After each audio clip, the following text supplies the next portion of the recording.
नमस्कार, आप देख रहे हैं अपनी ढपली अपना राग। आपके साथ मैं हूं अमित गर्ग शुक्ला। पूर्व केंद्रीय मंत्री और कांग्रेस नेता मनीष तिवारी की किताब 10 फ्लैश पॉइंट 20 ईयर से बीजेपी को कांग्रेस को घेरने का एक बड़ा मौका मिल गया है। बीजेपी ने कहा है कि आज ये साफ हो गया है कि कांग्रेस की सरकार निठल्ली थी, उसे देश की सुरक्षा की चिंता नहीं थी। दरअसल मनीष ने अपनी किताब में लिखा है, 26/11 की घटना के बाद मौजूदा यूपीए सरकार का पाक पर कार्रवाई न करना कमजोरी की निशानी थी। उन्होंने लिखा कि 26/11 वो समय था जब सख्त कार्रवाई होनी चाहिए थी। अब बीजेपी ने इस पर कांग्रेस पर हमला बोलते हुए कहा है कि हमले के वक्त राहुल गांधी नाच गाना कर रहे थे, इसको कांग्रेस की विफलता का कबूलनामा ही मान लेना चाहिए। उधर विवाद बढ़ा तो कांग्रेस ने मनीष तिवारी की किताब से किनारा कर लिया।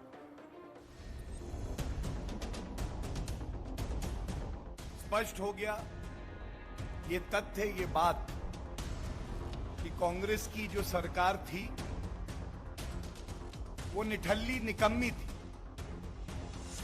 लेकिन राष्ट्र सुरक्षा जैसे मुद्दे पर भारत की अखंडता की भी उनको चिंता नहीं।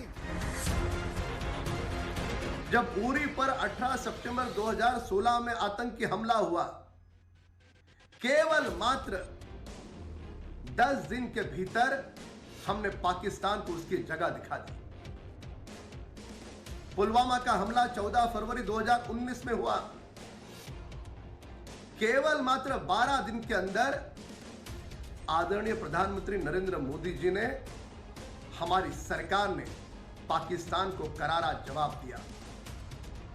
कांग्रेस के नेता 56 इंच चौड़े सीने की बात करते हैं, आतंकी हमले को करारा जवाब, इसी को 56 इंच चौड़ा सीना कहते हैं।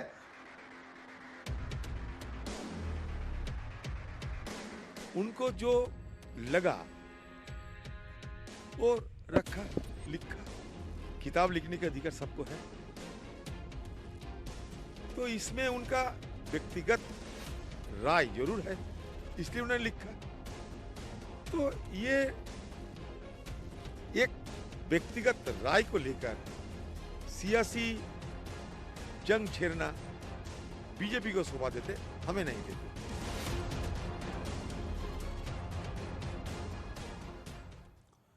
और इस मुद्दे पर चर्चा करने के लिए हमारे साथ खास मेहमान भी जुड़ रहे हैं। आनंद दुबे हमारे साथ जुड़ चुके हैं, प्रवक्ता हैं भारतीय जनता पार्टी के।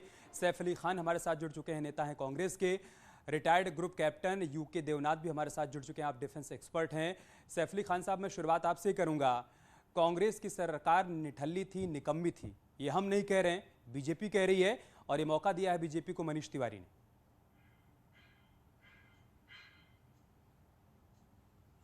सबसे पहले बहुत बहुत शुक्रिया, आज आपके साथ जो है अमित जी मौका मिला।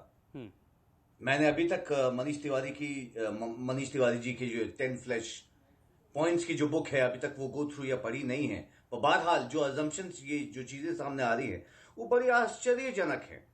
अगर आप 26/11 की बात करते हैं, दुर्भाग्यपूर्ण है कि हमारे देश में जो है ये टेररिस्ट जो है घुस के आए और हमारे देश में जो है काफी लोगों को जो है गोलियां मारी, और उसके ऊपर जो है हमारी सरकार ने क्या उन पे एक्शन लिया गया था ये भी मैं बताना चाहूंगा। अजमल कसाब को जो है 4 बजे सुबह जो है लटका दिया गया था, यानी मार दिया गया था। उसकी बॉडी तक तो पाकिस्तान ने लेने से मना कर दी थी। और हमारी सरकार में चाहे वो नसरत आलम की तरह जो है छोड़ नहीं दिया गया था जैसे छोड़ रहा था। अफजल गुरु की अगर बात करें तो हमारी सरकार में उसको भी लटका दिया गया था। हमने इंडियन नेशनल कांग्रेस के टेन्योर में हमें गर्व इस बात का कि हमारे देश में जवानों ने जो उपलब्धियां की हैं, अगर मैं एक एक करके गिनवाऊं तो 90,000 सोल्जर्स जो किया था वो तो पब्लिक डोमेन में है ना। सवाल ये कि फिर मनीष तिवारी ये क्यों कह रहे हैं कि संयम कमजोरी की निशानी है? उस वक्त अगर पाकिस्तान को जवाब दिया जा सकता था तो क्यों नहीं दिया गया? आप इसका जवाब दीजिए ना सर। देखिए, मैंने आपको बताया ये चीज, पाकिस्तान को 2 टुकड़े में किया था इंडियन नेशनल कांग्रेस के टेन्योर में। तो हम तो जवाब जो पाकिस्तान या कोई भी कंट्री जो हमारे देश पे नजर करेगी, वो हम जवाब तो उनको देते आते रहते हैं। आज डोकलाम के इशू पे जो है तिवारी जी ने नहीं बोला, या पुलवामा के इशू में जब हेलीकॉप्टर से उन जवानों को मना कर दिया गए थे जबकि वहां हाई अलर्ट चल रहा था, उसके बारे में जिक्र नहीं किया। तिवारी जी ने जो है सिर्फ ढोकलाम के बारे में जिक्र किया। अच्छा लगता कि वो सब पूरी डिटेल जो है वो सब ये चीजें देते, क्योंकि मैंने बुक फिर आपको बोलूंगा, मैंने किताब जो है अभी तक पढ़ी नहीं है, और मैं ये जो है अजम्पशंस के वो क्या कहना चाह रहे थे, क्योंकि अगर आप इंडियन नेशनल कांग्रेस की बात करते हैं तो ये सब उपलब्धियां जो हैं वो हमारे टेन्योर में नहीं है। जब हमने ये बताया कि कितने मनीष तिवारी जो कहना चाहते थे वही कह रहे हैं, या जो नहीं कहना चाहते थे वो निकल गया किताब में, या फिर बीजेपी जो आरोप लगाती रही है कांग्रेस की सरकार पर, यूपीए सरकार पर, उसका ये कबूलनामा है?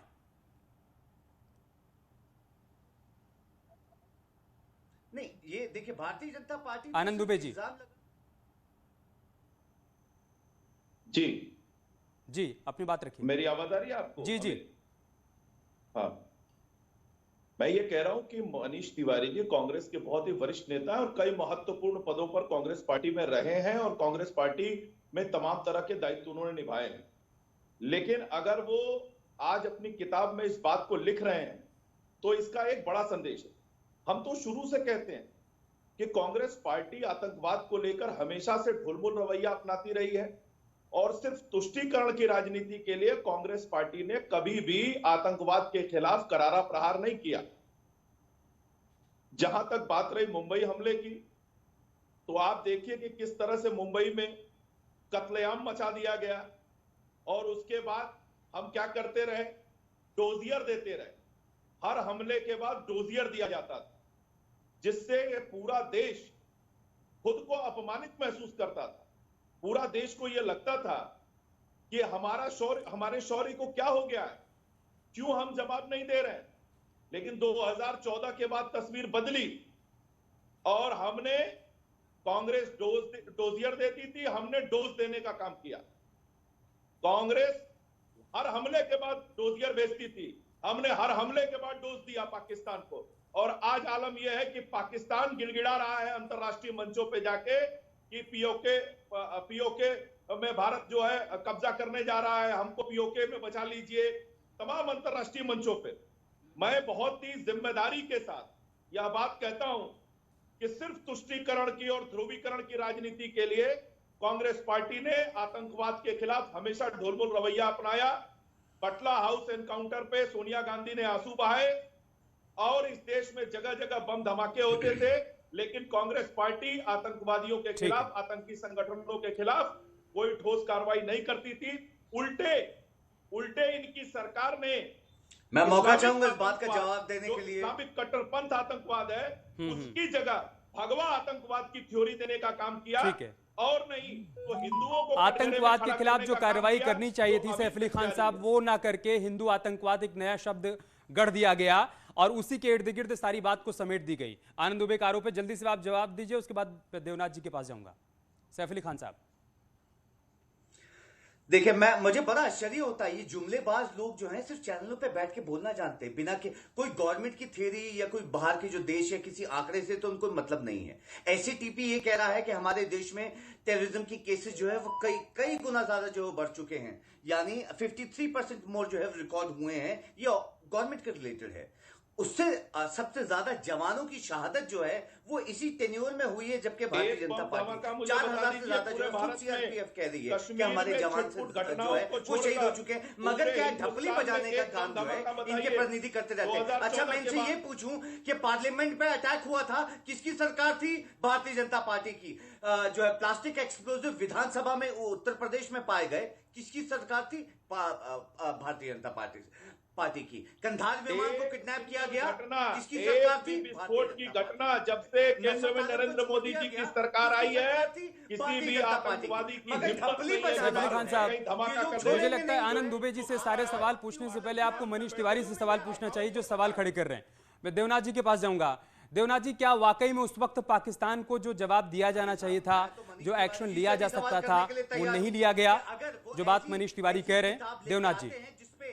जी हाँ, मैं आपको ये बता दूं कि भारत की फौजें, हमारी सेनाएं हमेशा तैयार रहती हैं, तत्पर रह जाती हैं और अगर आदेश मिले तो तुरंत कार्रवाई के लिए प्रोसीड कर सकती हैं। 26/11 के बाद भी हम लोग तैयार थे। अगर उस वक्त हमें आदेश मिलता तो हम पाकिस्तान में भीतर घुसकर उनको एक सिंबॉलिक चोट पहुंचा सकते थे। लेकिन मैं आपको बता दूं कि ऐसी विषयों पर जो डिसीजन है वो आवेश में, उत्तेजना में, जोश में नहीं लिए जा सकते। हर देश को चाहिए कि पार्टी ए हो या पार्टी बी हो, एक नेशनल एक्शन प्लान की जरूरत है, जिसमें कि हमारी इंटेलिजेंस एजेंसीज, एनएसए, वित्त मंत्रालय, विदेश मंत्रालय, उनका बड़ा भारी योगदान होता है। देखिए, इंटरनेशनल ओपिनियन बहुत इंपॉर्टेंट है। अगर मैं आज पाकिस्तान के एक हिस्से पर हमला करता हूं तो विदेशों में उसका क्या परिणाम होगा? इंटरनेशनल कम्युनिटी क्या भारत के साथ खड़ी रहेगी? यूनाइटेड नेशन सिक्योरिटी काउंसिल में उसका क्या रिएक्शन होगा? पीस टाइम में ऐसे चीजों को ठंडे दिमाग से सोचकर एक एस्केलेशन मैट्रिक्स बनाया जाता है और बनाने के बाद उस पर अडेयर करना बहुत जरूरी है। मैं आपको बता दूं सर, यहाँ पर एक सवाल जो लोगों के मन में आ रहा होगा कि अगर यही बात अमेरिका ने सोची होती तो 9/11 के बाद फिर तो ओसामा का अंत ही नहीं होता, अगर यही संयम दिखाया गया होता। और अंतर्राष्ट्रीय कम्युनिटी क्या कहेगी अगर इस बात की चिंता की गई होती तो? जल्दी से सर। आपने एकदम सही बात बताई है। कुछ देश हैं जैसे अमेरिका, इजराइल, उन्होंने अपने नेशनल एक्शन प्लान में ये निर्धारित कर लिया है कि अगर एस्केलेशन मैट्रिक्स जो है वो फेज 1, फेज 2, फेज 3 तक पहुंच जाता है तो हम ऐसी कार्रवाई करेंगे। शायद भारत को भी ऐसी एक नेशनल एक्शन प्लान बनाकर एक एस्केलेशन मैट्रिक्स तैयार करके अगली बार एक्शन लेने के लिए तैयार रहना चाहिए। ठीक है सर, हम कर सकते हैं। आखिरी के कुछ मिनट बचे हैं। आनंद दुबे जी, ये कांग्रेस पार्टी के सीनियर लीडर जो किताब खेल रहे हैं 2022 चुनाव से ठीक पहले, ये आपको फायदा पहुंचा रहे हैं या कांग्रेस को नुकसान? नहीं, देखिए, ये कांग्रेस की पोल खोल रहे हैं और कांग्रेस की विचारधारा को स्पष्ट रूप से और उजागर करने का काम कर रहे हैं। देखिए, और मनीष तिवारी ने बिल्कुल सही कहा कि संयम एक हद तक सही रहता है। रामधारी सिंह दिनकर ने भी कहा है कि क्षमा शोभती उस भुजंग को जिसके पास गरल हो, उसको क्या जो दंतहीन विषरहित विनीत सरल हो। ये कहा है उन्होंने कि क्षमा उसी को शोभा देती है, संयम उसी को शोभा देता है जिसके अंदर वीरता होती है। आप बताइए, कांग्रेस का चरित्र उस वक्त उजागर हुआ जब हमने सर्जिकल स्ट्राइक और एयर स्ट्राइक किया तो इन्होंने सेना के शौर्य पे सवाल उठा दिया। इन्होंने कहा साहब वहां तो 3-4 पेड़ों पर बम गिराए गए, वहां तो कोई आतंकवादी कैंप नष्ट ही नहीं हुआ है। उल्टे इन लोगों ने सेना पर सवाल खड़ा कर दिया। तो ये वो लोग थे जिन्होंने देश के शौर्य को, सम्मान को, सेना के शौर्य और सम्मान पर हमेशा सवाल उठाने का काम किया और हमेशा आतंकवादियों के सपोर्ट में खड़े रहे। आखिरी के 30 सेकंड है, सैफ अली खान साहब, क्लोजिंग कमेंट आपसे। 2022 से पहले 2 किताबें आ चुकी हैं। प्रियंका गांधी जितनी कवायद उत्तर प्रदेश में कर रहे हैं जमीन तैयार करने की, उतना ही नुकसान कर रहे हैं सीनियर लीडर। तो अब किताब यहीं पर रुक जाएगी, किताब आने का सिलसिला रुक जाएगा, 2-4 किताबें और आएंगी भी चुनाव से पहले? नहीं, देखिए, जल्दी से। नहीं, देखिए, अगर ये मनीष तिवारी जी ने ये दिया है कि 26/11 जो है इंडियन नेशनल कांग्रेस की कमजोरी रही, तो ये बिल्कुल गलत है।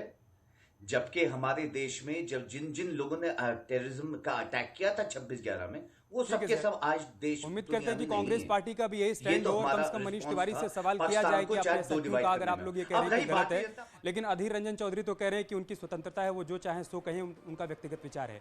बहुत शुक्रिया आप सभी का हमारे साथ जुड़ने के लिए, चर्चा का हिस्सा बनने के लिए। खबरें जारी हैं, आप बने रहे हमारे साथ। नमस्कार।